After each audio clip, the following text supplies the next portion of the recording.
You are watching Christ's Commission Fellowship, changing lives for eternity. We've been dealing and talking about extraordinary. Ano po ba ito? Ito pong ating pong aralin is about Bible characters. Bible characters who are ordinary people whom God used. Ano po? At ang amazing dito, as they were allowing themselves to be used by God, the more that they would see the extraordinariness of the Lord. At hindi lang yon, nagmamanifest ho sa kanilang buhay yung extraordinary God. Now, let me just give you an understanding on this. We understand that we are created in the image of God. Tama po ba? So imagine that every one of us, somehow, we possess that extraordinariness. Unfortunately, because of sin, nawala ho yan, tabon na ho yan. Because we allowed ourselves to be mastered by this world. Kaya ho nawala ho yun. Kaya ang nakikita na ho, yung ordinariness ng tao. Kaya ho, ordinaryo lang ho sa tao yung magreklamo. Kaya pag reklamador ka, ordinaryo lang yun. Ordinaryo lang, for example, sa estudyante na hindi nag-aaral. Ordinaryo lang yun. Karamihan hindi nag-aaral, kaya konti lang yung nag-aaral talaga. Tama ba?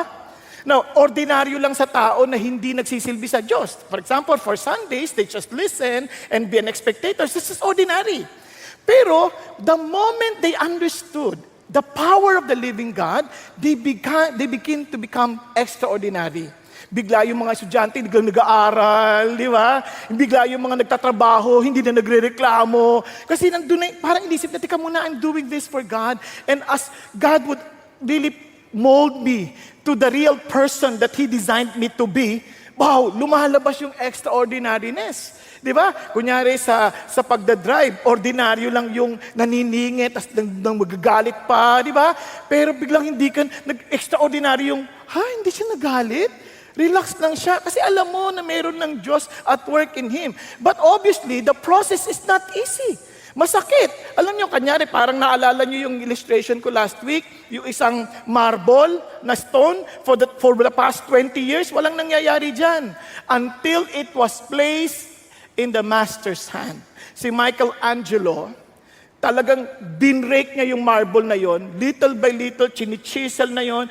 Kung yung marble may pakiramdam, siguro habang pukok, ganyan, hindi ka makakatulog, sakit. Kasi, hanggang sa lumabas si David. Kaya nga si David exhibit, tama? Now, to some of us, ang dami nating experiences like broken relationships, broken dreams. Pero ibig bang sabihin, broken na yan? You give those broken experiences that we have sa Master's hand and you would be surprised. Part pala yun ng design niya to bring out the extraordinary God that at work in us. Amen? Now, tingnan niyo yung katabi niyo. Sabihin mo sa kanya, be extraordinary. Di ba? Hindi mo kaya yan with your own strength. Hindi mo kaya yan kung ikaw lang. You need to really experience the extraordinary God. And naalala ko po, kung naalala niyo, si John the Baptist, ordinaryo lang ho yun, umagaw ng eksena. Tama?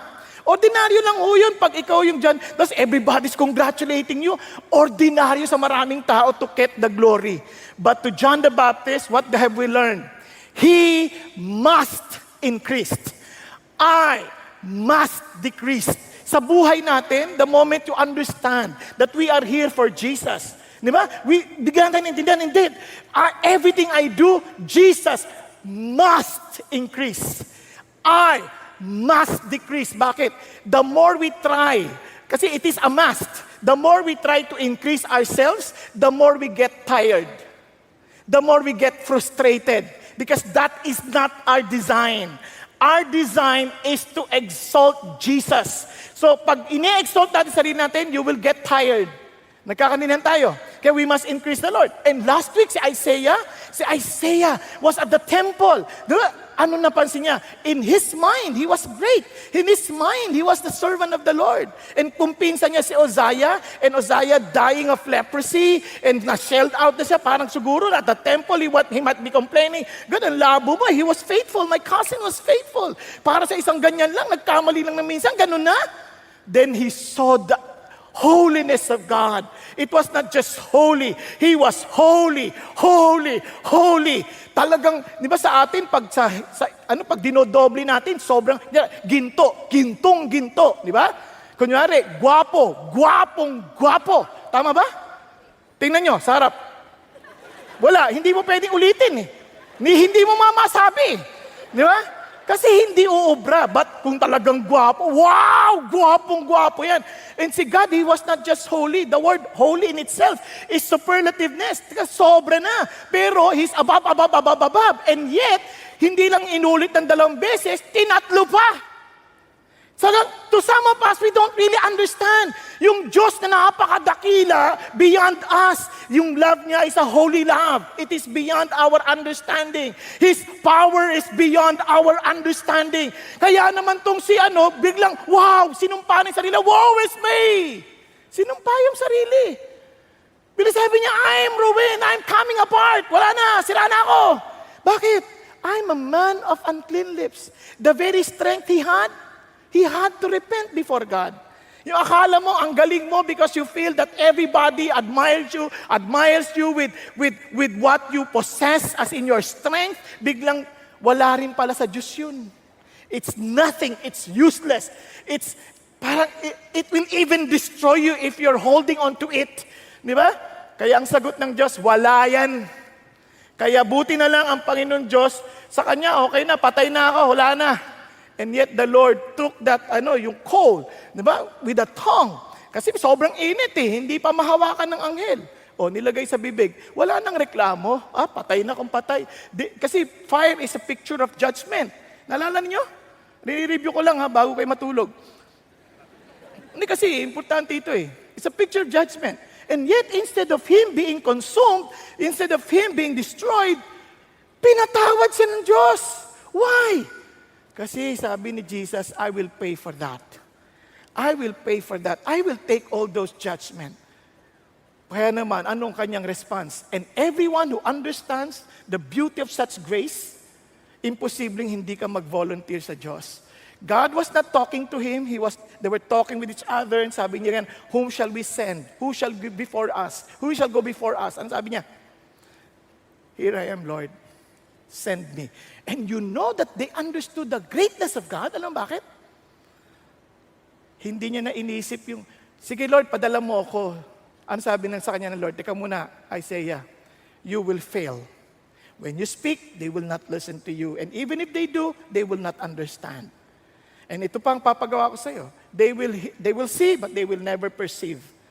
Ano sasabi niya? You'll fail. Kung ikaw yon, bakit pa? Pero hindi ganun Ang nakita niya, Lord, whatever it is, ano sabi niya? How long? How long? Naintindihan natin. Kaya dito nakita natin, wow, ang blessing natin sa Diyos. Ano naranasan natin when we come to God? As in, when we come to God with all humility. As in, we understand yung ating nothingness before the Lord. Ano maintindihan ninyo? Summary lang. Diba? We experience intimacy with the Lord. Parang, Lord, I all the more desire you. Kasi isipin mo, saan ka nakakita ng isang banal and yet loving? And sabi niya gano'n, you find rest for your soul. Come to me, those who labor in heavy laden, and I will give you rest. Learn from me, for I'm humble and meek. Diba? Sabi niya, and you will find rest for your soul. And God gives greater grace and brings revival in our spirit and in our heart. Now, sabi sa atin, parang dry na pagising sa umaga na naman, parang ano ba, meron ba akong magtatrabaho na naman, Lunes na naman bukas, traffic na naman, ayoko na. Pero once you understand, teka muna anak, you're not here just to work, you're here for me. Pagka mo, gigising umaga, Lord, I'll serve you.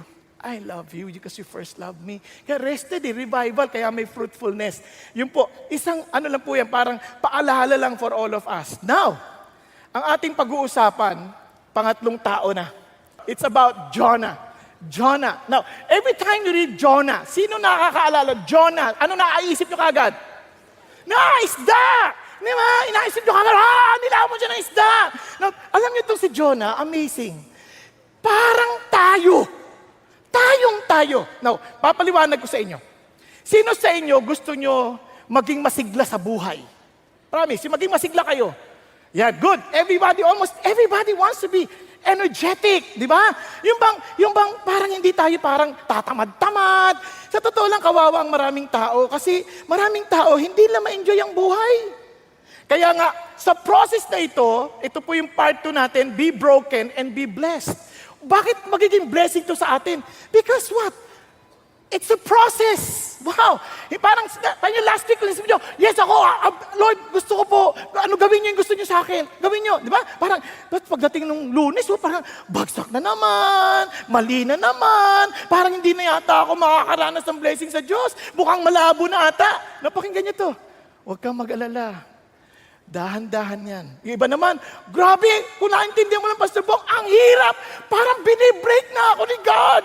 Tuloy-tuloy, Pinoy mo, may sakit daw ako. At parang ang duda, cancer. Huwag kang mag-alala, lalala pa yan. It's a process. Pastor, tinanggal ako sa trabaho. Ganun ba? Huwag kang mag-alala, kukunin pa bahay mo. Parang di naman nakakatuwa yung biro mo, Pastor. Kasi po, proseso yan eh. Pero hindi ko sinasabi na madali. Ang sinasabi ko lang ganito, if you're broken, talagang sinasabi sa God, hindi ko to kaya, pero tulungan mo ako. Nagkakaintindihan? Hindi ka pareho ni Peter. Hanggang sa kamatayan, susunod ako. Ano sabi ni Lord? 3 times you will deny me. But amazing kay God, alam sabi niya, you know Peter, Satan asked permission to sift you like wheat. But I prayed for you that your faith will not fail. Di ba amazing si God? Ito isang bagay na huwag niyo kakalimutan. Jesus is interceding for us that you would not fail. If you belong to Him, I'm praying for you that you would not fail. But when you get back, strengthen your brothers. Okay, Ben? Nagkakaintindihan? Now, tuloy tayo. Since it's a process, sabi ni Pastor Peter, para hindi tayo, sabi ni Pastor Peter kanina umaga, yung process na yon, we can see that God is proactive, He takes the initiative, He is the one who's really thinking, tsaka siya lahat nagpaplano, then He pursues, titiyakin niya, even if you get out of it, He will pursue you, at ang amazing, pasensyoso si God. Pag hindi mo pa rin nakuha for the first time, uulitin niya para for the second time. Pag di pa rin nakuha, uulitin niya rin para lang makuha natin. Because He really wanted us to walk with Him. Okay ba yan? Now, para ho natin ma-experience yung blessing sa process na ito, let me just share this with you. Never live out of God's will. Live your pride out. Ulitin natin. Say it with me. Never live out of God's will. Live your pride out. Okay ba yan? Be broken. So remember, out. Okay? Para maintindihan ninyo ito, yung process, you have to obey God's will, you have to utter your nothingness before God, and you have to take God's word seriously. Tingnan natin ho itong process na bakit po importante yung will ng Diyos. Listen, we heard and we read from Romans chapter 12 verse 2. Do not conform into the standard of this world, but be transformed with the renewing of your mind, that you may prove the will of God, which is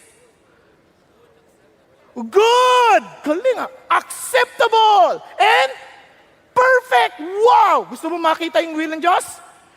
Alam mo yung will ng Diyos, but to prove that it's really good. Wow! It's really acceptable and perfect. Now, pag sinabi yung perfect, iba ito. Isipin niyo ito, halimbawa lang. Nakakita ka ng kotse. Halos perfect. Dumaan sa harapan mo. Ganda! Perfect! Anong feeling mo? Sobrang ganda, tama ba? Yung will daw ng Diyos, perfect. Yun, hindi pa perfect yun. Kasi gawa lang ng tao yun eh. Hello?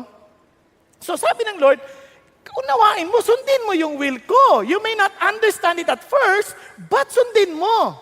Napapakita ko sa inyo, tingnan niyo po, obey God's will. Tingnan niyo ha.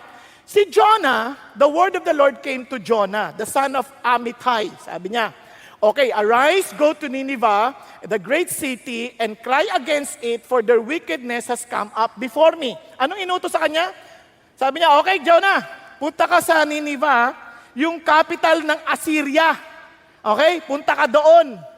Ngayon, sabing ganoon, kasi sobrang sukdulan sila ng sama. Kaya, punta ka doon. Now, isipin niyo ng mabuti. Kung ikaw si Jonah, punta ka doon, sukdulan sila ng sama. masama na pala. Ba't kailangan ko pa pumunta? Di ba? Kasi, bakit pa? Parang gusto sabihin ng Diyos, punta ka doon, balaan mo sila. Amazing si God. Kung ikaw si God and they're doing something against you, God ka naman, bakit kailangan pa silang balaan? Banatan mo na! Tama? Di ba gano'n naman ang tayo eh? Di ba? Kung alam mo masama yan, upakan mo na yan! Tama ba? Now, ito ba si Jonah na to, hindi ito katang-isip lang. Kasi maraming sasabi, parang ano lang yan eh, istorya lang, fiction lang yan. Hindi po, ito totoong tao. Tingnan nyo po During the days of Jeroboam II, ito na po yan, sabi niya, Jeroboam, son of Jehoias, became king of Israel. He ruled in Samaria for 41 years. Tingnan niyo po ang klaseng hari ito na Israel.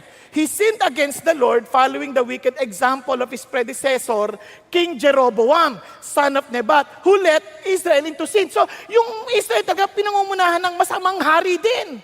Pero, kahit masama yung hari, ang amazing sa Diyos, sinamit pa rin niya rin si Jonah. Sabihin kay Jonah, ito, mababawi, itong gagawin. And he reconquered all the territory that belonged to Israel from Hamath, passed in the north to the Dead Sea in the south.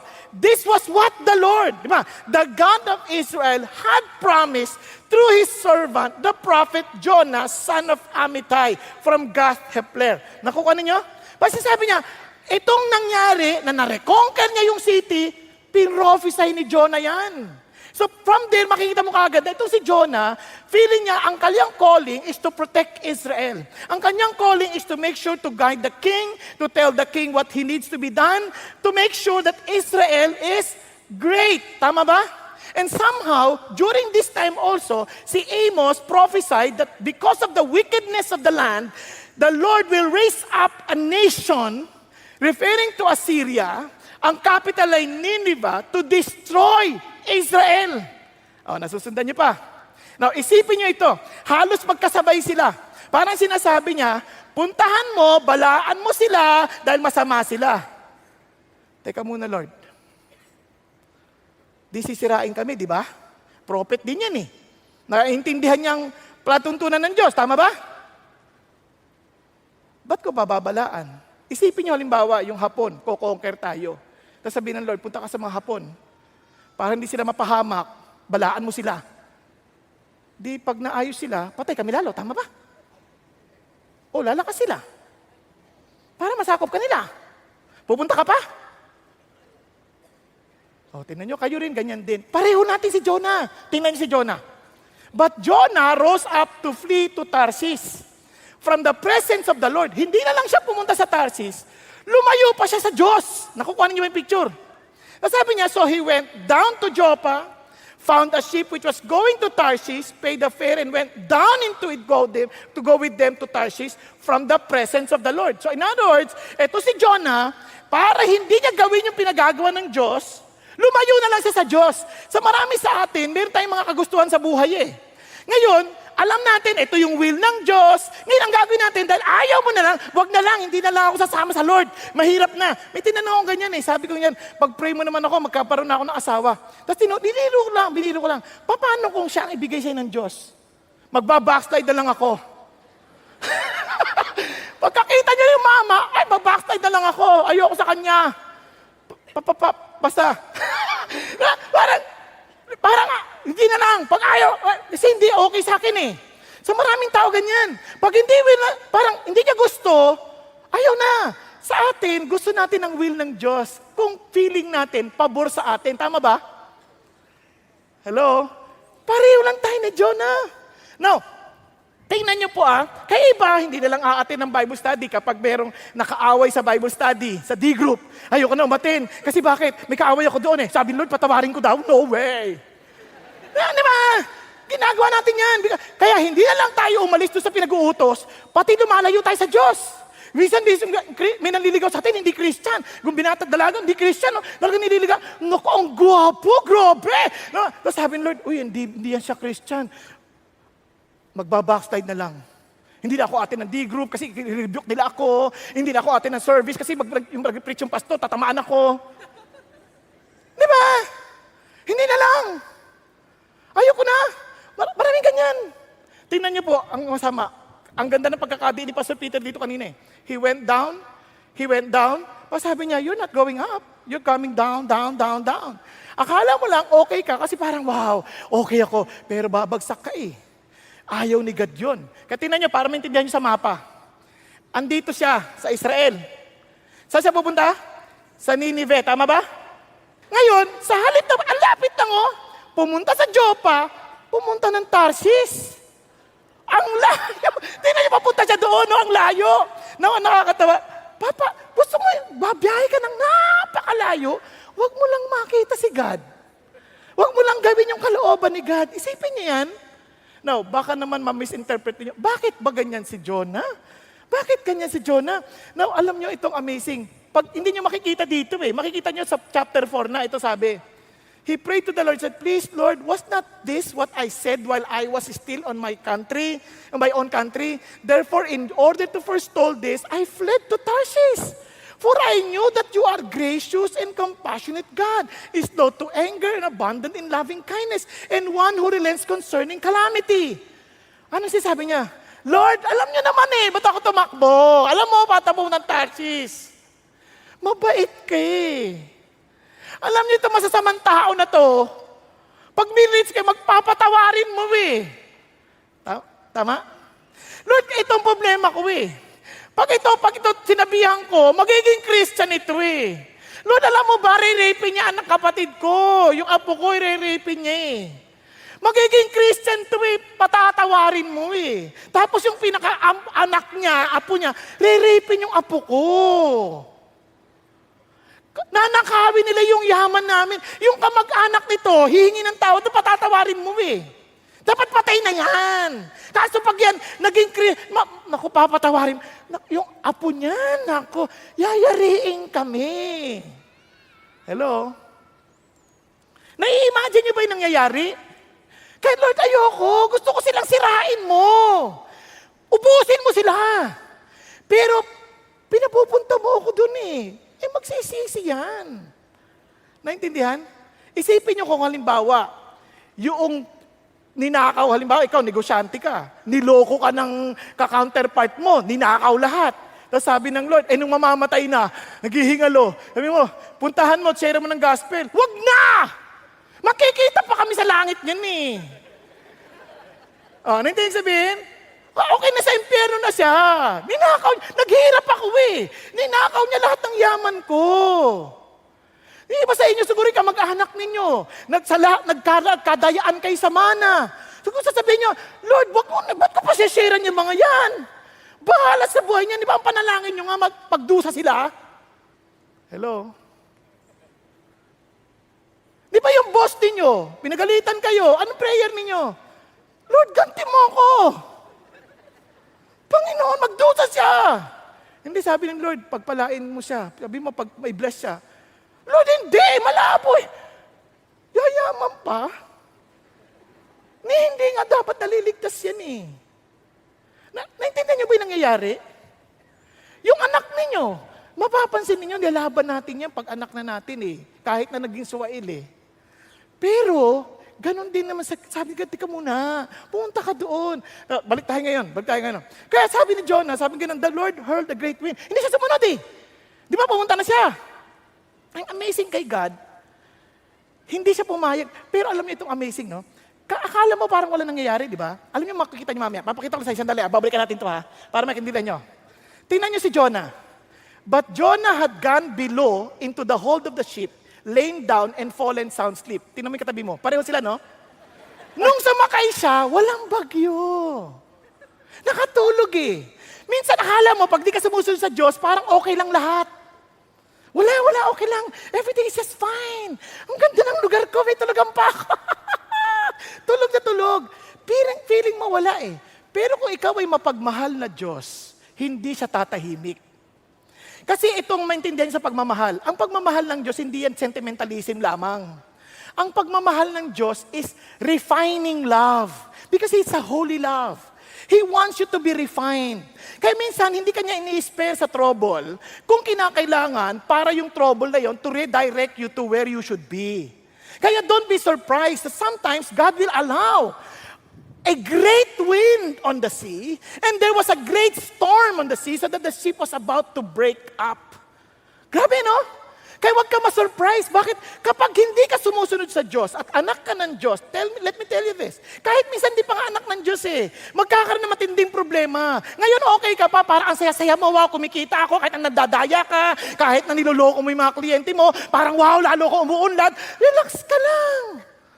Bakit? Minsan hindi agad iimik ang Diyos, hinihintay ka pa rin niya.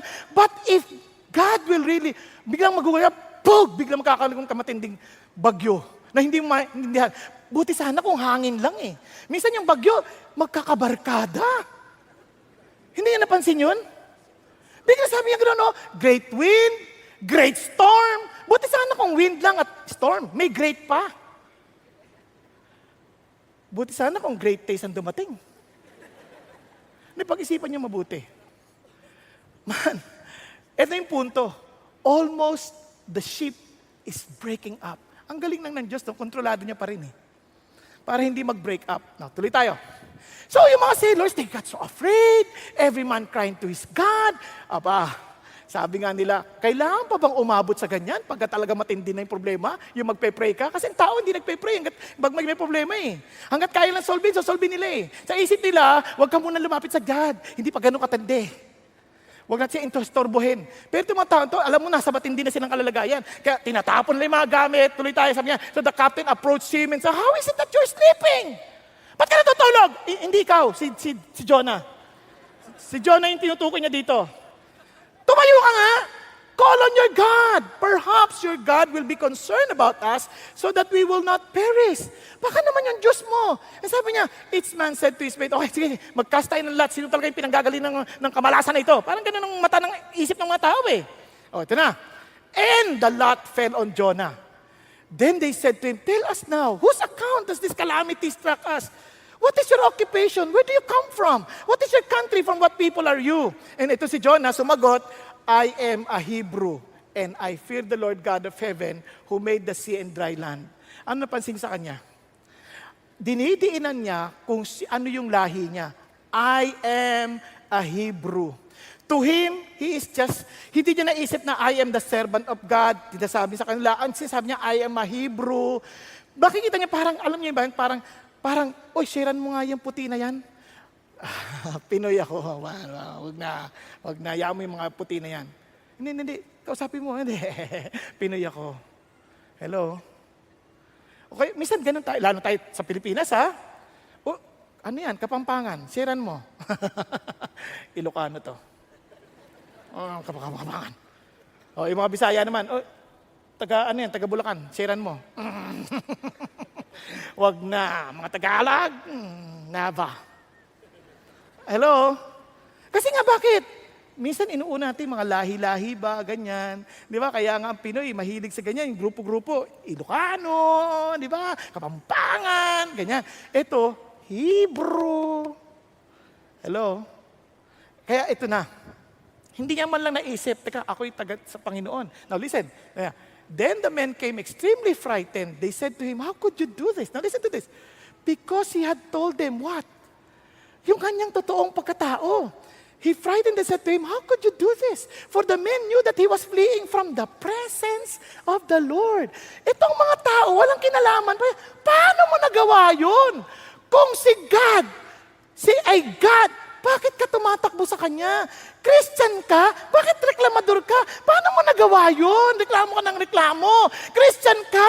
Tapos sinusuway mo magulang mo? Paano mo ginawa yun? Paano mo nagagawa yun? Christian ka? Tapos hindi mo ginagawa yung best mo para sa Diyos? Paano mo nagagawa yun? Paano mo nagawa yun? Nakuha niyo?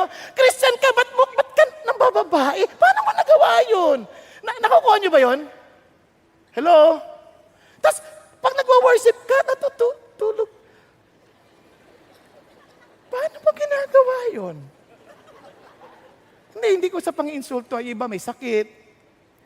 Pero kung sakali mang wala, paano mo nagagawa yun? Na parang alam mo, you're doing this for God of the heavens and the earth. Paano mo nagawa yun? Paano ka nakakapagsinungaling? Paano mo nabobola yung maraming tao? Paano mo nadadaya ang mga taong to and yet you claim to belong to God?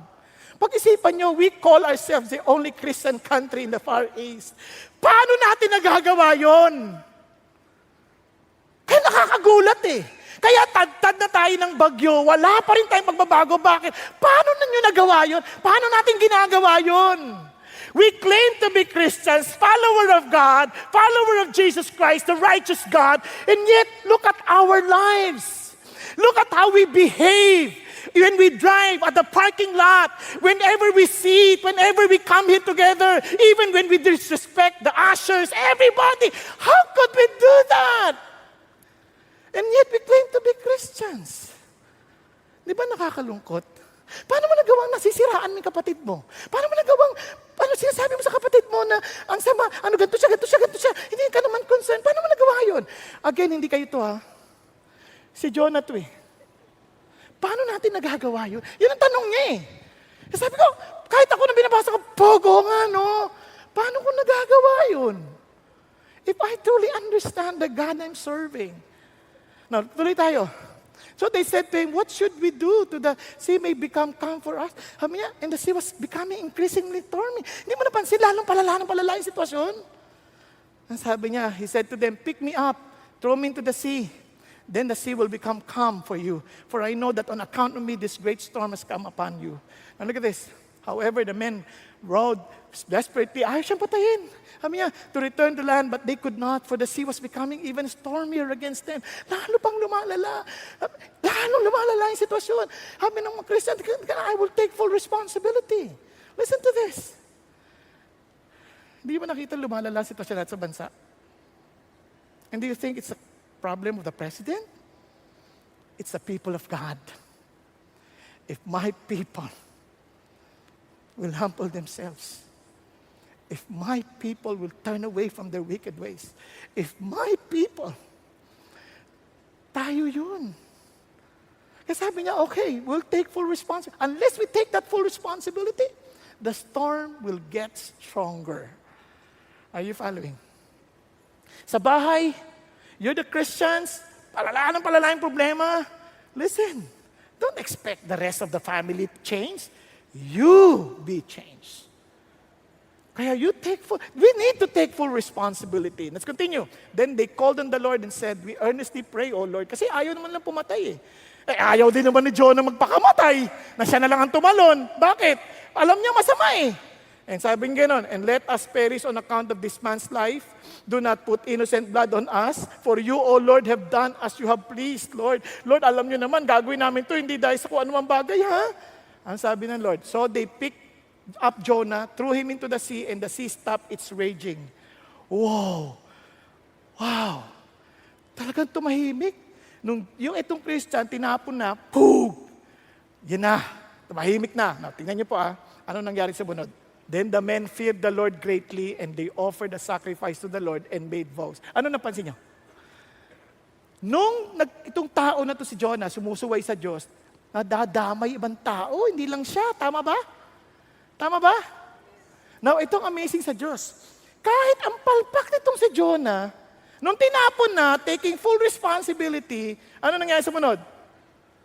Nagbago pati yung mga tao, they began to fear what? The Lord. Diba? Yahweh.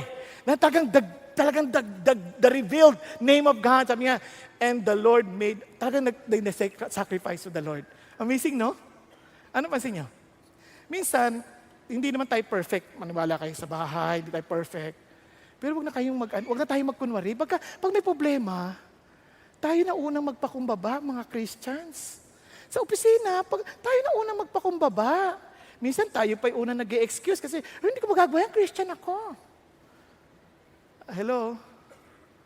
Tayo na alam yung mga problema natin. Una, pinagpe-pray ba natin opisina natin? Pinagpe-pray ba natin pamilya natin? Tayo yung mga Christians na, yung ayos sa pamilya, pinagpe-pray natin. Di ba? Minsan yung mga babae, reklamo, asawa ko ng babae. Pinagluluto mo ba siya? Pinagpe-pray mo siya? Ano ba siya ng babae? Pagdating niya ba, ma-excite siya na umuwi dahil may isang Christian na babaeng nandun sa bahay. Yung mga anak, ganun din, excited. O, balikan natin, yung lalaki naman. Ay, asawa ko, para, bungangera. Na, kung Christian ka, pinagpe-pray mo ba yung bunganga niya, magsara? Lord, sarado mo na, please. Now, paano gagawin mo? Diba? Lord, turuan mo ako sa mga desisyon ko para sa gayon, yung desisyon ko hindi po magdulot ng masamang bibig, diba, sa asawa ko. Turuan mo rin ako paano ako kikilos. Pinagpe-pray natin yun eh. Nakuha ninyo? And you will be surprised on how God will work. Are you following? Hello? Kaya pag nagkakagulo kahit sa bahay namin, ang unang tiyata sa sarili ko, saan ako nagkamali? Saan ako nagkamali, Lord? Turuan mo ako. Turuan mo ako. Para maayos ko na. Para hindi na lumala yung sitwasyon. Turuan mo ako paano ko gagawin to, paano ko gagawin to, paano gagawin to, paano gagawin to. Nagkakaintindihan? Tingnan nyo, magugulat sila eh. Pag nakita nila yung, di ba, kalimbawa lang, meron isang, eto nakakatawa, may isang pastor eh. Sumingit sa pila, manonood ng sine. Tapos yung anak niya, below sa age, PG-13. Anak niya, 12 lang. Pinasok niya. Ang sabi niya, 13 yan. 13, yan. Di ba? Parang ang hirap niyang masabi, pero hirap. Tinuloy pa rin, kahit sa ilong, 13. Di nung nagkakainan na, itong mga anak, nagkikwento, sabi niya, Daddy, nagsinungaling, sabi 13 daw. Yung ibang tatayan na hindi Christian, talagang hindi nag-sabi ganito, tumahimik ka, pinapasok ka na nga eh. Nakapanood ka na sine, reklamo ka ba dyan? Pero nakakatawa itong maman to, ito sabi niya, naku, patawarin niyo ako, nagsinungaling talaga ako. Sa kagustuhan ko makapanood sa sine, hindi na talaga mauulit. Patawarin ninyo ako. Yung mga bata, hindi na sige dad, naintindihan ka namin, pinatatawad ka na namin. Nakuha ninyo? At least inamin. Paano ko hindi? Sa dami ng, sa atin minsan eh, Dado, pinagalitan pa yung aser, nagre-reserve kasi. Pakialam, silang mali eh.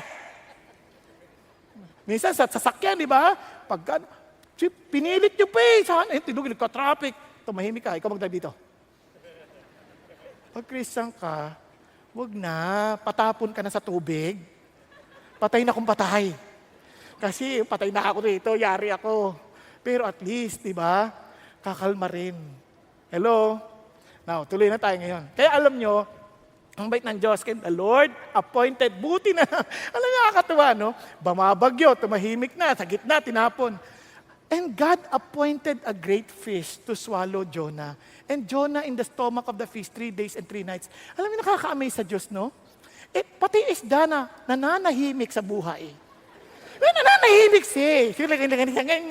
Biglang utusan pa naman ng Diyos. Oy, kunin mo si Jonah. Hindi ako kumakain ng ganyan. Masisiraan pa ako ng tiyan yan eh. Pero walang reklamo. Alam niyo ibang mga creation ng Diyos, walang reklamo. Basta sunod na lang sila, no? Kinuha si Jonah, sabi ba, sobra man. Hindi, meron talagang, kasi sa Bible, hindi naman whale ang nilagay, hindi naman fish, basta sea monster. Sa sa Hebrew, tinranslate nila as fish. Sa Greek naman, tinranslate as sea monster. So we don't really know. Basta one thing we understand is a sea creature, okay? Siguro sobrang laki, posible naman kasi yung iba, pilosopo eh. Whale yan, hindi naman yan fish eh. Hindi nila alam ang classification noon. Ang alam nila, basta sa isda, fish. Ngayon, invention na lang yan ng modern science. Tapos sinasabi nila, kasi may mammary gland dyan, kaya mamalya yan. Yung parang ganyan. So, wag natin, basta isa, alam ko lang, sea creature. Okay ba yun? So, talaga may malaki talaga nalulunukin. Sabi niya, hindi naman, mamamatay na yan si Jonah pagka ganyan, 3 days and 3 nights. Abay, malay ko. Kung inutusan ng Diyos yung chance, sabi niya, huwag mo siyang huwag mo siyang dudurugin. Sabi niya, Patay! Hindi siya makapag, hindi ko alam paano gagawin. Basta ang alam ko lang, inutusan ng God yan, appointed the great fish. Nakuha niyo? So, they were just obeying the Lord. Now, ito na. Kapag dumating na sa ganun, eto na, sabihin mo na sa Diyos, talagang tumawag ka na. Ang sabing ganun, then Jonah prayed to the Lord his God from the stomach of the fish. And he said, I called of my distress to the Lord, and He answered me. I cried for help from the depth of Sheol. You heard my voice. Itong malaking problema ng maraming tao. When they are in the storm, when they were in the belly of the fish, at the belly of the problem that they are in, listen to this. Minsan nagre-reklamo pa sila sa Diyos. Minsan, ang labo naman ninyo, God eh. Kayo naman lahat nagre-reklamo pa. Ako pa, yung masasama, bakit hindi sila? Ba't ako may cancer? Bakit hindi yung masasama? Ako mabait ako eh. Sumusunod ako sa'yo. Lord, kung sakaling man sumuway ako, mas maraming sinusuway ng kakapitbahay namin. Minsan ganun tayo eh.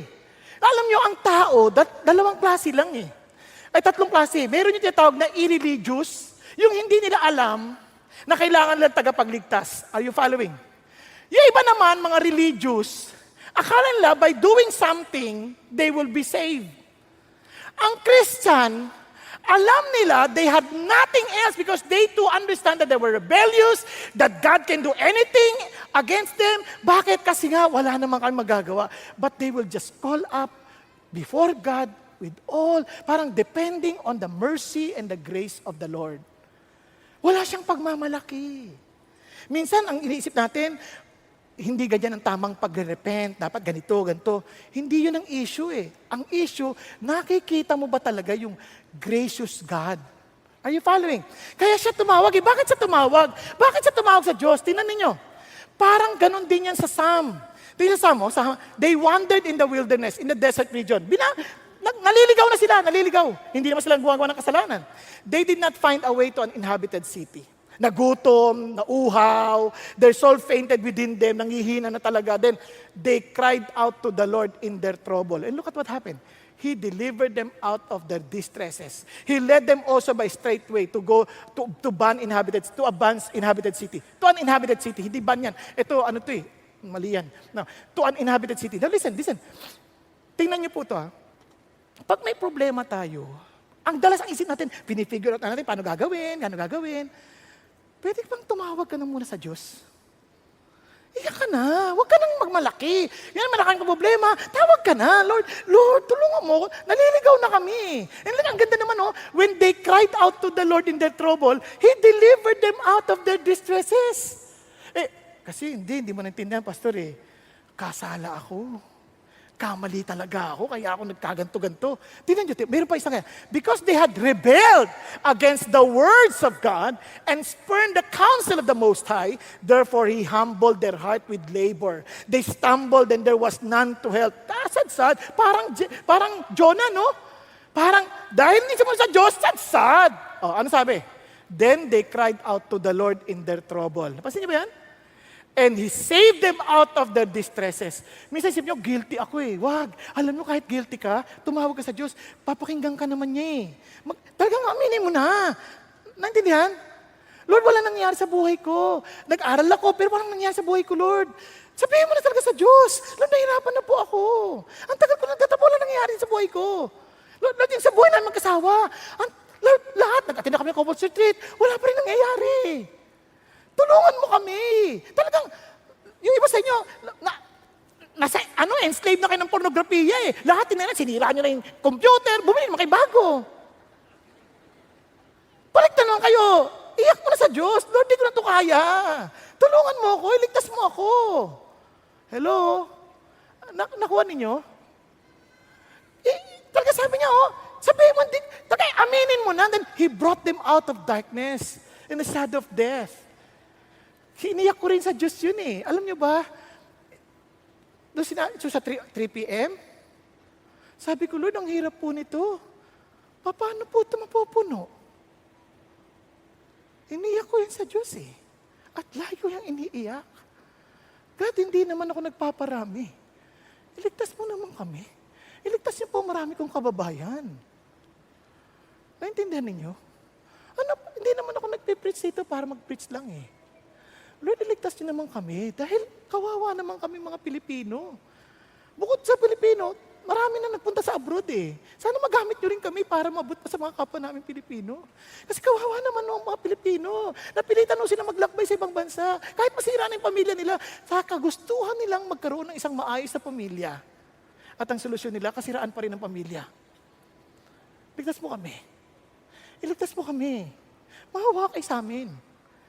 Iniiyak mo yan eh. Nakuha natin? Kung ano man yung pinagdadaanan ninyo, sabihin nyo sa Diyos, Lord, yung anak ko ang suwail eh. Tulungan nyo ako. Di ba? Lord, baon na ako sa kalungkutan. Iligtas mo ako rito. Tawag mo sa Diyos. Huwag mo yung try mong kakala mo, kaya mo. Then tignan mo na, their soul abhorred all kinds of food. Ala, ang dami ba? Hindi na pwedeng kayo. They drew near to the gates of death. Mamamatay na siguro sa karamdaman, hindi makakain ng kain. Ito, bawal to. Naku, wala na. Then they cried out to the Lord in their trouble. Look at this. He saved them out of their distresses. He sent His word and healed them and delivered them from their destructions. Hindi niyo napansin, pag nagkasakit kayo, sabihin niyo lang may sakit kayo, may cancer kayo, ang dami niyong kapatid magbibigay ng solusyon. O ito, inumin mo to. Effective to. Ito yan. Ngayon, sa dami nang iinumin mo, ano na? Biglang hindi mo alam gagawin mo, tama? Iiyak mo sa Diyos kasi si God lang ang pwede. Nagkuhan ninyo? At ang dami pang bawal. Bawal to, bawal yan. Ano nang gagawin mo? Ano ang kakainin ko?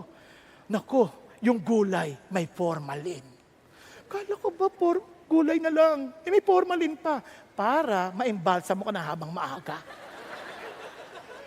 May baboy, mayroong African swine flu, patay. Ang mga baka, ang mga manok, may hormones. Ano nang kakainin ko? Supplements. Alam ko na supplement sandwich. Diba? Kaya itawag mo na. They cried out to the Lord. Naintindihan natin? Then He saved them out of their distresses. Then He sent words and healed them.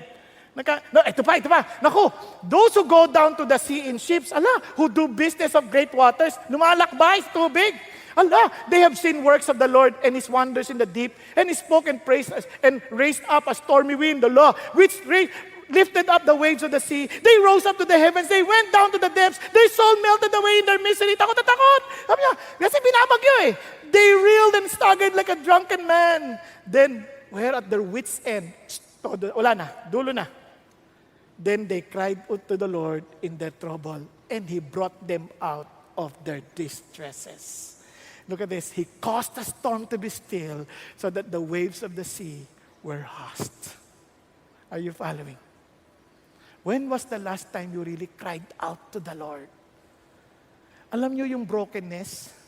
With all the problems, with all the trials, ito yung brokenness, you cry out to God. Lord, hindi na to yung lakas ko. Kayo na to. I will just totally depend on you. Kung nakita niyo ako noon, ang ganyan, laki ko. Ang dali kong tumaba. Noong bata ako, kahit anong kainin ko, hindi ako tumataba. Ngayon ako, nag-iisip, chinuchu ko lang yung idea, tumataba ako eh. Idea lang yun, ha? Sabi ko, lahat ginawa ko na, intermittent fasting, lahat, no? Sabi ko, Lord, anong gagawin? Iyak na ako, Lord, anong gagawin ko? Anong sabi? Bigla lang, sabihin mo sa congregation nang maipag-pray ka nila. No, sa St. Francis yun eh. Sinabi ko, bigla may lumapit na doktor. Alam mo, hindi ka papayat hanggat di mo nakita ang problema mo. Ano pong problema ko? Tiningnan. Meron pala akong hypothyroidism. Ginamot. Hanggang ngayon, ginagamot. Pero alam nyo, saka imimpis konti. Tapos lalaki ulit ko, imimpis konti. Lalaki ulit konti. At least, di ba? Pag kumain ako ng higit na 2 beses sa isang araw, ganun na. Kaya kung kumain ako 2 beses lang. Madalas nga, 1 na lang eh. Now, tingnan niyo to si Jonah, nakakatawa, di ba? He cried to the Lord. Tingnan mo si Jonah. So I said, I've been expelled from your sight. Anong expelled? Ikaw naman dyan ang lumayo kay God eh. Napansin niyo ba yun? But this is something wonderful. Nevertheless, I will look again toward your holy temple. Here is the beauty of it all. Yes, we may have gone away from God, but listen. Sabi niya, Gaze again towards the holy temple. Bakit ano doon? Anong meron doon? Remember the temple? The meeting place with God where there would be sacrifices of blood and animals so that our sin would be forgiven. Remember? And remember also that in the future, it would be fulfilled by the very life of Jesus Christ, the Lamb of God who will take away the sins of the world. Wow! He was looking forward and was looking towards that direction saying, yes, I know I would be forgiven not because I'm crying out before you. I would be forgiven because of Jesus who would die for my sin. Yun ang grace ng Diyos. Kaya, biglang, wow, yun ang pag-asa natin. Tingnan nyo. Water encompassed me to the point of death. The great deep engulfed me. Weeds are wrapped around my head. Grabe, lahat ng pagkinain ng isda nandoon din. Now, sabi niya, I descended to the roots of the mountain. The earth with its bars was around me forever. You have brought up my life from the pit. Ando pa siya sa tiyan, ha? Pero he was already looking forward na nalatanggal na siya sa pit. Nandiyan nyo? Yun lang ma-realize mo nagkasala ka. Yun lang ma-realize mo kailangan mo si Jesus. Yung kailangan mo si God. Yun lang ma-realize mo na wala na ibang solusyon si God. Wow! At ma-realize mo si Jesus ang sagot. Ayos ka na. Nakuha ninyo? Yun ang sabi, kaya, tinan nyo, you brought past tense brought from the pit, O Lord my God. Di ba? Ano na siya? Present perfect na eh. Tapos sabi gano'n, while I was fainting away, hinang-hina na ako. Lagala na, mahimatay na ako. I remembered the Lord. And my prayer came to you into your holy temple. Ano pansin nyo? Past tense, no? And my prayer came to you. What an assurance. Thanking the Lord. It is finished. Yun sinasabi ni Jesus, it is finished. Tapos na ito. Tapos na boxing. Yun ang titingnan mo. Kasi sa lahat ng mga nangyayari sa atin, Lord, thank you. Si Jesus ang titingnan ko. Kahit anong bagyo rito, yun si Jesus. Greater than the temple, the very sacrificial lamb on the temple, the very blood that was shed on Calvary, the new covenant in Jesus, with God. Amen? Yun ang ating pag-asa. Look at this. Those who regard vain idols forsake their faithfulness, but I will sacrifice to you with the voice of thanksgiving, that which I have vowed I will pay. Listen. Salvation is from the Lord. Kanino ang kaligtasan? Sa Lord. Wala sa hawak-hawak mong Diyos-Diyosan.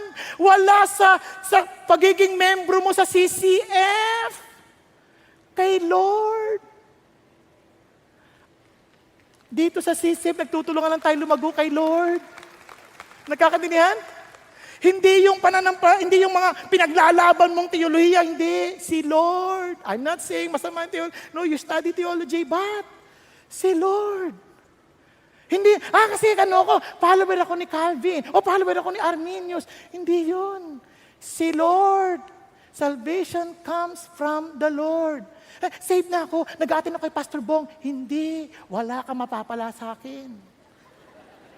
Si Lord lang ang pwedeng magligtas sa ating lahat. Naintindihan? Hindi ang isang grupo na, ito gawin natin para maligtas ka. Ito gawin natin para maligtas ka. Hindi. Si Lord, ginawa niya na lahat. Kaya nakita rin ni Jonah yun, hindi pa man, salvation comes from the Lord. Hindi sa gagawin mo, hindi sa pangako mo, but from the Lord. Then the Lord, commanded the feast. Siguro nung kinain na nung isda, malinamnam din, Lord. Okay ito nakakabusog. Ano sabi sa kanya? Iluwa mo yan. Appointed, commanded, inutusan Iluwa mo. Sabi, ayaw. Buti na lang isda, masunurin. And it vomited Jonah up to the dry land. Grabe, ang galing ni God, no? Habang nandun sa tiyan. Alam niyo saan siya nagising? Kaya take time to really take God's word seriously. Bakit? Akala mo tapos na yung usapan. Okay na tayo. Friends na tayo ulit. Sige. Now the word of the Lord came to Jonah the second time. Hindi nagbago yung utos. Seryoso si God sa kanya sinasabi. Kaya maging seryoso ka rin sa kanya mga sinabi. Arise, go to the Nineveh great city, and proclaim to it the proclamation which I'm going to tell you. So Jonah arose and went to Nineveh according to the word of the Lord. Sumunod na siya. Now, Nineveh was an exceedingly great city, 3 days walk. Ang laki ng syudad. Kaya talaga ang hirap sakupin itong city na ito. Bakit? Kasi biro mo, 3 araw mong lalakarin para masakop mo yung buong wall niya. Sobrang laki. And yet, siguro nang iniluwa siya, ito yung inisip ko nakakatawa eh. Kasi isipin mo, niluwa ka na, ang dami ng tagal na pag-uusap, bigla pagluwa, Ninive.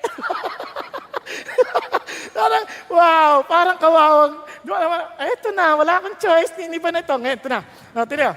Then Jonah began to go through the city one day's walk, lakad siya, and he cried out and said, yet 40 days, Nineveh will be overthrown.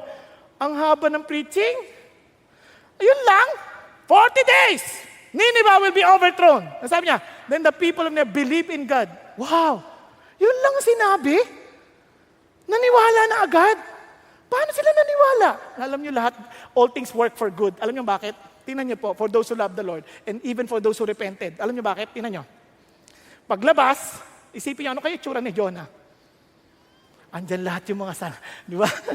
Harang iba na kulay niya dahil siyempre mga citric acid dyan mga juices dyan, no? Siguro ang puti niya. Di ba? Itong mga Assyrian na to, medyo superstitious to eh. Nagsamasamba rin to sa mga Diyos-Diyosan ng dagat eh. Kaya paglabas sa gayon, parang eto siya, puting-puti. Tapos siguro may nakakita siguro, galing sa isda yun. So sinundan. Kasi para magsalita siya ng ganun eh. Tapos diretso siya sa city. Pagsasabi niya, 40 days! Tapos kayo! Walang preaching na malinaw, no? Pero wala natulog, ha? Ako, haba-haba ko na sinasabi ko, tinutulugan lang ako eh. Ang sarap sana pa nag-preach ko, 40 days! You're dead! Ganun na sana, ang dali eh. Pero ito, then the people of Nineveh believed in God. They called a fast and put on sackcloth from the greatest to the least of them. When the word reached the king of Nineveh, nakarating ngayon. Siyempre, city pa lang yun ha. Nakarating ngayon sa hari. Then he arose from his throne, laid aside his robe from him, covered himself with sackcloth, and sat on the ashes. Sabi niya, he issued a proclamation, agad-agad. In Nineveh, by the decree of the king and his nobles, do not let man, beast, herd, or flock taste a thing. Do not let them eat or drink water. Lahat, pati hayop. He proclaimed a fast. Pati mga hayop na walang kamuang-muang, kayo rin, walang kakain. And they listened. They repented before God. Ano sasabi ng Diyos? These people, they took the word of God seriously. Minsan tayo, ang problema natin, we have meditated the love of God so much that we have forgotten His holiness, that we have forgotten alam niyo yun, His hatred to wickedness. Nasusundan po? Kaya nang sabi nila, they took God seriously. Tagang pagkasabi, hingi silang tawad. Pero pansinin niyo nung humingi silang tawad, but most men, beasts must be covered with sackcloth. Yan po'y palatandaan ng pagsisisi. And let men call on God earnestly that each may turn from his wicked way and from the violence which is in his hands. So, kasi sobrang violent ito mga ito eh. Pagka nakakita ng kaaway ito, pinuputulan ng kamay, tapos kakamayan ka pa. Parang nangaasar, parang inuunti-unti. Tapos sinasaktan itong tuhod nila, parang hindi sila makalakad. Hindi sila pinapatay agad. Dinadahan-dahan. Ganon sila kabayolente. And yet they were, asking for forgiveness. And look at this. Who knows? Pero din siya, hindi sila oh Lord, patawarin mo na kami, nagpapakumbaba na kami. Hindi. Ano sabi niya? Who knows? God may turn and relent and withdraw His burning anger so that we will not perish. Ano sinasabi ng Diyos? Parang they were so dependent. Lord, we are at your mercy. Are you following? We are at your mercy. Then, when God saw their deeds, that they turned from their wicked way. Grabe, no? Kung mapapansin ninyo, yun palang kalang ginawa eh. Then God relented concerning the calamity which He had declared He would bring upon them. And He did not do it. Ano sinasabi ng Diyos? Tingnan niya, sa Jeremiah, ganun din ang hamon niya sa mga taga-Judah. Go and proclaim these words towards the north, Israel, and say, return, faithless Israel, declares the Lord. I will not look upon you in anger, for I am gracious, declares the Lord. I will not be angry forever. But, listen, only acknowledge your iniquity, that you have transgressed against the Lord your God and have scattered your favors to the strangers under every green tree, and you have not obeyed my voice, declares the Lord. Ano sasabi ni God? Aminin mo lang. Hindi yung, Lord, di ko kasi alam eh. So, pasensya na, hindi ko alam eh. Hindi, aminin mo. Aminin mo na you did not obey God's voice. Andiyan pa tayo? Nakuha natin? When you take God seriously, kaya sabi ng Bible, di ba? If you confess, ano yung word? Confess. You agree. Lord, inaamin ko na. Nag-a-agree ako. Mali yun. Anong ginawa mo? Bakit mo hinalikan yung girlfriend mo? Hindi pa kayo kasal. Love ko siya eh. No. Last yan. Hindi, Lord, love ko. Last. Do you agree? Last nga. Yun. Aminin mo, parang hindi mo na ulitin. Kasi hanggang tinay mo, love. Kung love yan, iintayin mo kasi love is patient. Nakuha ninyo? Hello? Kumuha ka ng hindi iyo. Lord, I need something kasi gutom kami. Anak, pag nanakaw yan. Lord, naghihirap ka, gutom lang. Pag nanakaw yan, nag-a-agree ka ba? Opo. Nagkakaintindihan. Kasi minsan di natin inaamin sa Diyos eh. Sabi ko sa inyo, go and make disciples. Wala akong time, I'm too busy. Anak, Lord, hindi ako marunong eh. You're disobeying me. Pare-pareho lang kayo ng oras.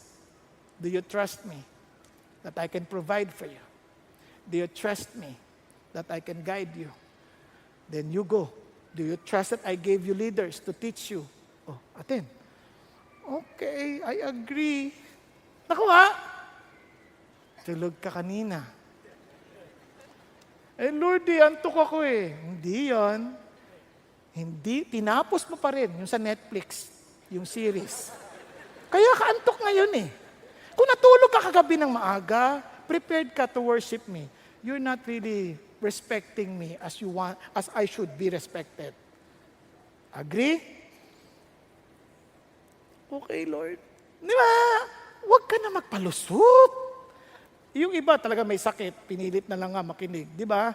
Okay, maintindihan ko siya. Pero yung iba talagang hindi tayo nagpe-prepare pag pumupunta sa totoo lang.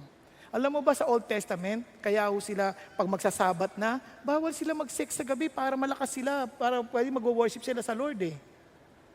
Prepared sila. Tayo hindi na. Ang kalaban na natin, nanonood tayo ng pelikula, dami-dami. Tinatapos natin yung 23 episodes. Di ba? Sayang, ang ganda. Ang hirap pa naman, di ka talaga makapikit. Bakit? Korean eh. Binabasa mo yung translation. Hala. Di ba? Kaya ito na. Dapat natutuwa siguro, nag-repent sila. Yes, nag-repent. Hindi eh. Alam nyo kung magpastor, dami nag-repent. Hindi ang nangyari, tinan nyo. But it greatly displeased Jonah and he became angry. Alam nyo, hindi ko maintindihan. No? Minsan, yun ang fear ng marami sa atin eh. Lord, palagay ko hindi nyo ako magagamit, hindi pa ako okay eh. Alam nyo, itong amazing kay God, no? Gagamitin ka pa rin eh. Tingnan mo si Jonah, hindi naman okay eh. Basta, ang tanong lang sa'yo, susunod ka ba? Tama? Na si Jonah hindi okay, tingnan mo. Kasi magiging okay ka din. Kasi okay ka ni God eh. Pero don't ever say na hindi ako magsishare ng gospel kasi ang dami ko pang kapalpakan. Hindi ako mag-disciple kasi marami akong kapalpakan. You're wrong. You just take God seriously. Okay ba? Take His word seriously. You know why? Ito, naggalit pa nga siya eh. Tapos ulitin natin, di ba sinabi ko na to sa inyo? Magpapatawad kayo eh. Hindi nyo na may tutuloy yung kalamidad eh. Ano sabi ng Lord? Therefore now, O Lord, please take my life from me. For death is better to me than life. The Lord said, do you have good reason to be angry? Alam mo, ito, linalabas ng Diyos yung talagang mga sira ng puso natin. You would be surprised on how God would chisel out everything that's not necessary in our lives. Alam niyo, hindi alam nito ni Jonah eh. Si Jonah, ano ba talaga pinamumuhay mo, Jonah? Tingnan ninyo, sa kanyang mind, he is a Hebrew. Sa kanyang mind, ang kanyang hope is to protect Israel. Sa kanyang mind, he's a prophet to the Israelites. Tama? And sabi niya, now, look at this. Pinatawad mo itong mga naganinibe, nasisira sa Israel, who would discipline Israel. Ano pang saysay ng buhay ko? Ang kalimutan niya, Come on, you are for me. You are to serve me. Not your a personal concept on how to serve the Lord. Sabi niya, ako ang paglilingkuran mo dito. Kaya marami sa atin, we're serving for something else. You know why? Nagtatrabaho tayo, oftentimes, para mag-survive, para may papera. Hindi naman dahil kay God eh. Now listen to this. Magtrabaho tayo because that's the way God provides for us or maybe to something else. Pero, hindi yan ang magiging hadlang to accomplish what God wants you to fulfill in your life. It must not hinder the accomplishment of His mission. Are you following? Hindi kalaban, pamilya, hindi yan kalaban in accomplishing God's mission. Yan ay kasama in fulfilling the mission of God. Yung trabaho, hindi yan kalaban. Kaya don't use that against God.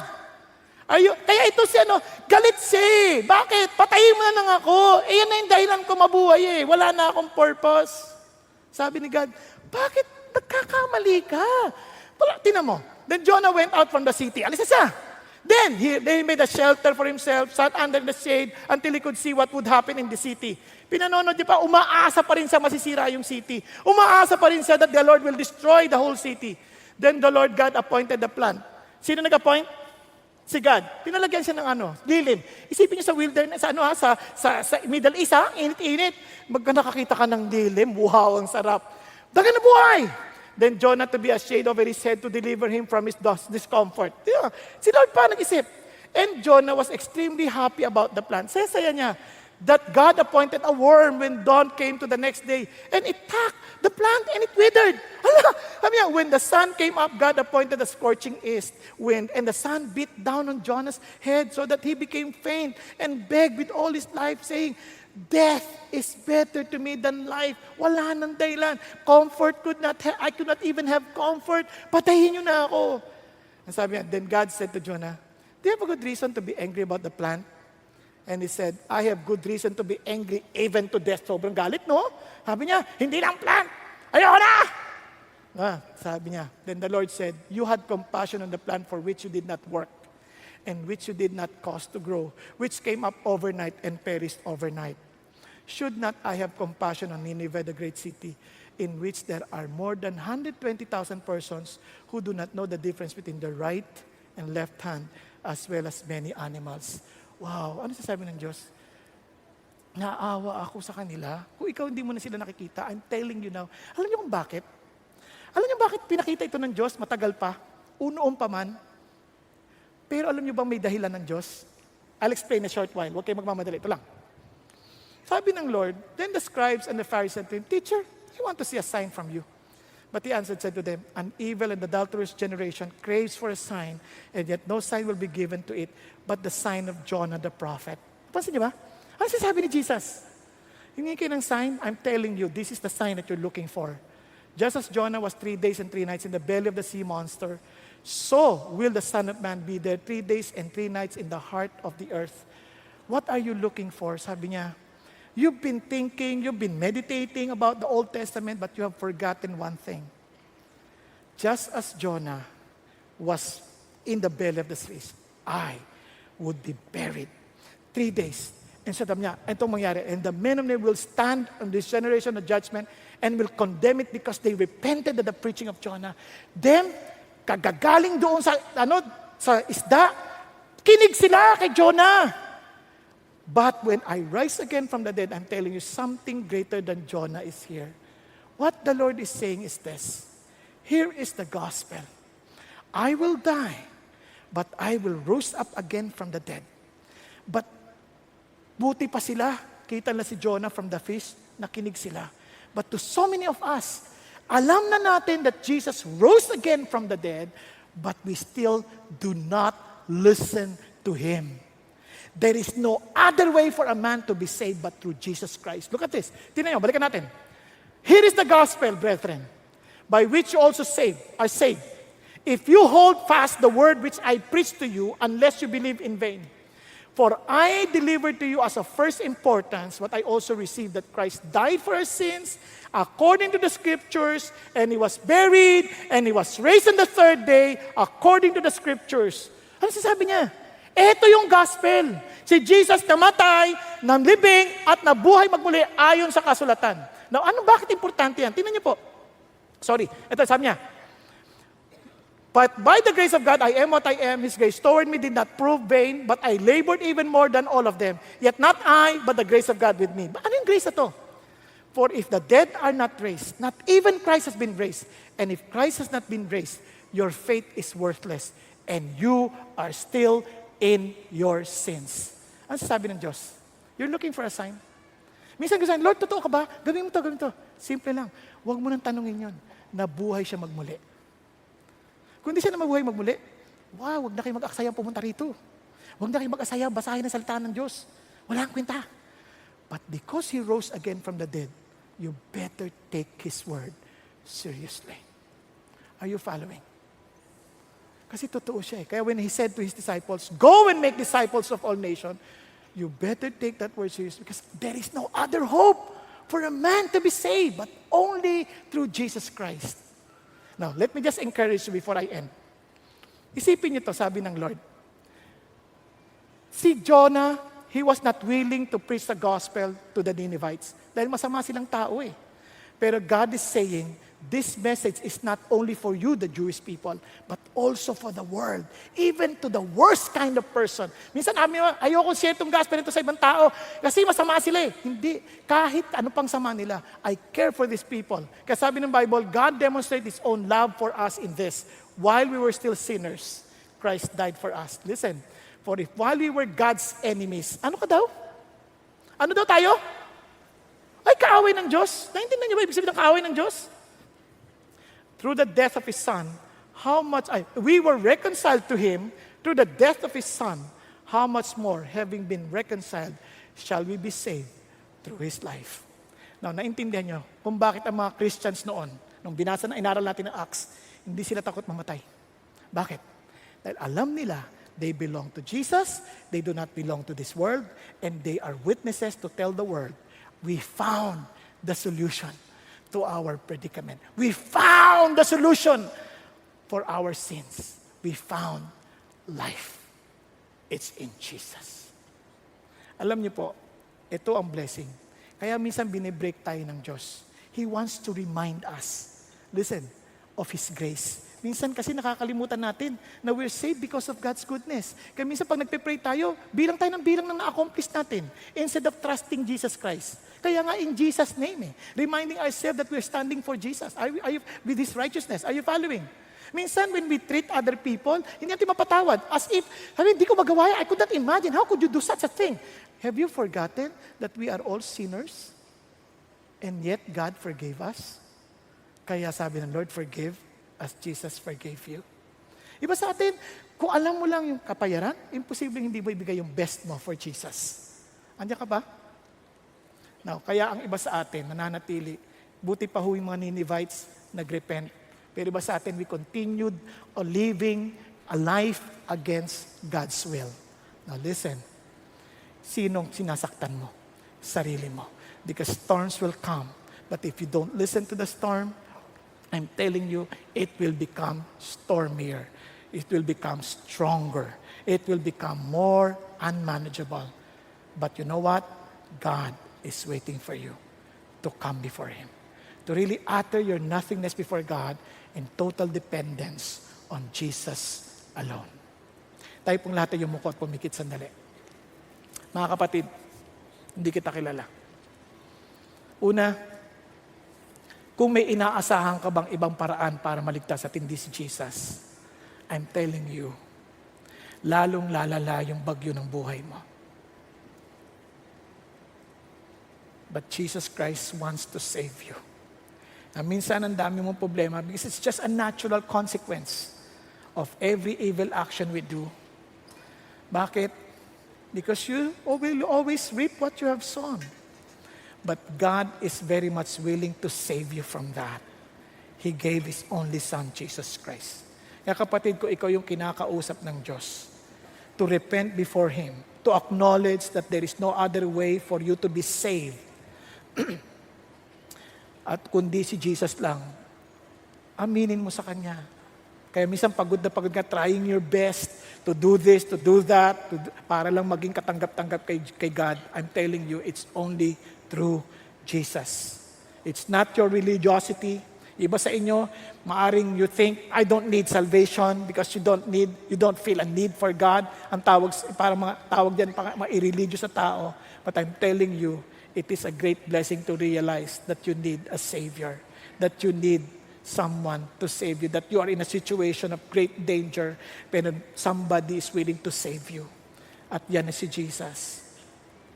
Iba sa inyo, pinangahawakan nyo sarili nyo mga accomplishments. But I'm telling you, it's really take a lot of brokenness to admit. It's not about what I can do. It's not about what I did. It's all about what Jesus accomplished on the cross. Handa mo bang aminin niya na tanggapin sa iyong sarili? At aminin sa Panginoon Diyos? Kung yan ang kalalagayan ng puso mo, pwede mo bang magpakumbaba kang itaas mong kamay mo sa Panginoon? Panginoon Jesus, alam ko po, hindi po ako maliligtas sa sarili kong paraan. Kayo lang po ang inaasahan ko. Yes, pati usang sa taas. Raise your hand before God. In a sign of your humility, Lord, alam ko kayo lang. Kayo lang ang tanging tagapagligtas. Panginoon, salamat po. Salamat po. You may even pray a prayer like this, Panginoong Jesus, thank you for dying on the cross for me. Thank you that you're greater than Jonah.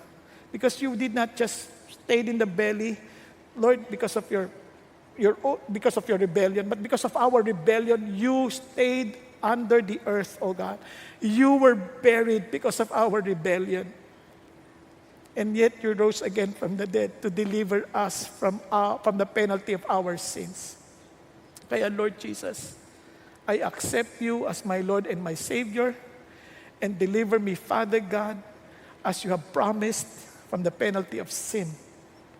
And Lord, thank you that you heard my prayer, because you've already declared on the cross, it is finished. Thank you, Jesus. Thank you, Lord. Now that I belong to you, Lord, allow me to live for you. Allow me to live and to really take your words seriously. Thank you, Jesus. Now I'm not only challenging those who accepted Jesus, but I'm challenging the rest of the congregation. Kapatid, if there is something that you are doing, that you are going farther from God, as in going away from the Lord, at sabi ng Diyos, hindi mo ba napapansin ang mga bagyong dinadaanan mo? Then cry out to me. Admit you're wrong. Come. My forgiveness is always there for you because Jesus already died for your sin. Kapatid ko, ikaw yon. O kaya, nabuhay ka na parang yung purpose mo is not really for God. Yung agenda mo is only for yourself. And God is reminding you, that's still sin, just like Jonah.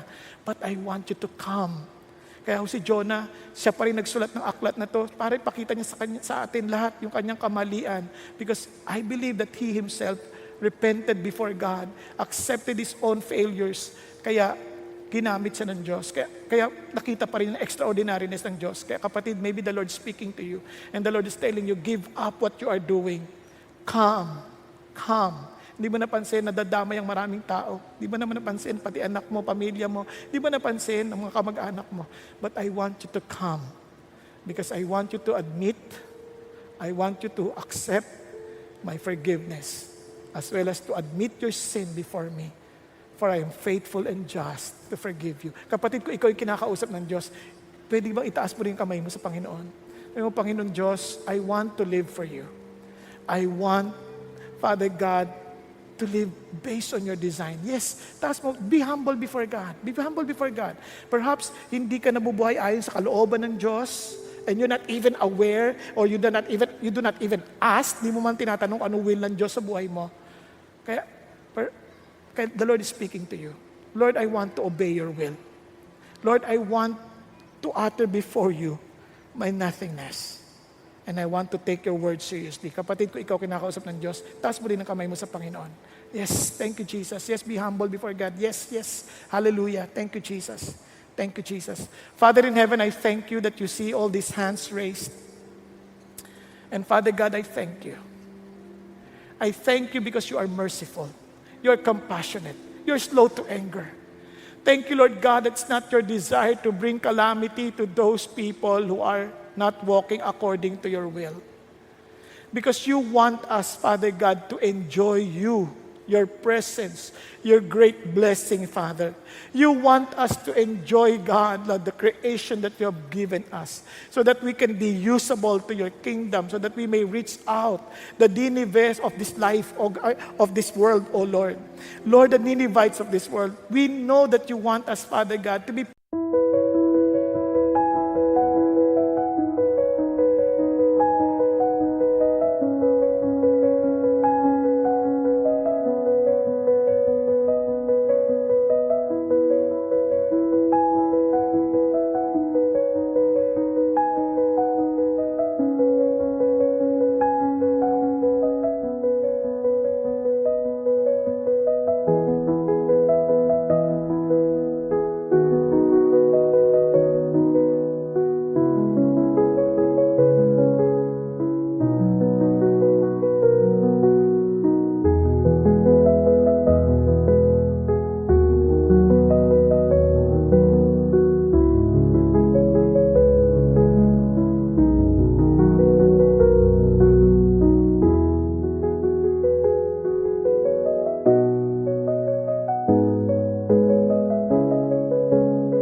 part of your team.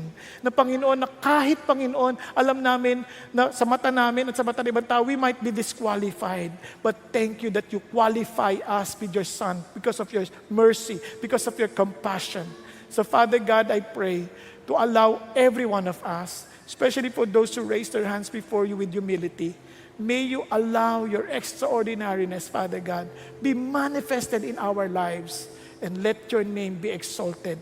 And let your name, Father God, be glorified.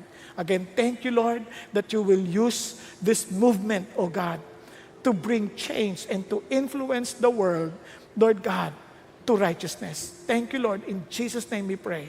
Amen, amen, and amen. God bless you.